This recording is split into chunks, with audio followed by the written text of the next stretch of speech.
در دنیای فوتبال گاهی قدرت از سکو می‌آید، نه از زمین بازی. این داستان ایصال کثیر و هواداران استقلال است. اول به عشق استقلال بکوب لایک و بعد چنل رو سابسکرایب کن. او که روزی با شادی گل‌های جنجالی‌اش قلب آبی‌ها را به درد آورده بود، در تصوری ساده انگارانه می‌خواست پیراهن آنها را بپوشد.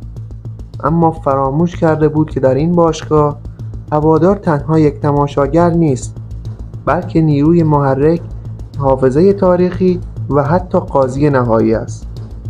زمانی که زمزمه انتقالش به گوش رسید، شبکه‌های اجتماعی تبدیل به میدانی برای فریاد نه شدند. این فریاد چنان محکم بود که در برابرش هیچ معامله‌ای دوام نیاورد. هواداران با قدرت اتحادشان یک انتقال بزرگ را متوقف کردند. آنها نشان دادند که برایشان تاریخ و حرمت تیمشان از هر قرارداد و پول و شهرتی با ارزش‌تر است. آنها نشان دادند که برایشان تاریخ و حرمت تیم از هر قرارداد، پول و حتی شهرت با ارزش‌تر است. این یک پیروزی بزرگ برای هواداران بود. پیروزی که ارزشش از هر قهرمانی بیشتر و اثبات کرد که در استقلال حرف آخر را هوادار می‌زند.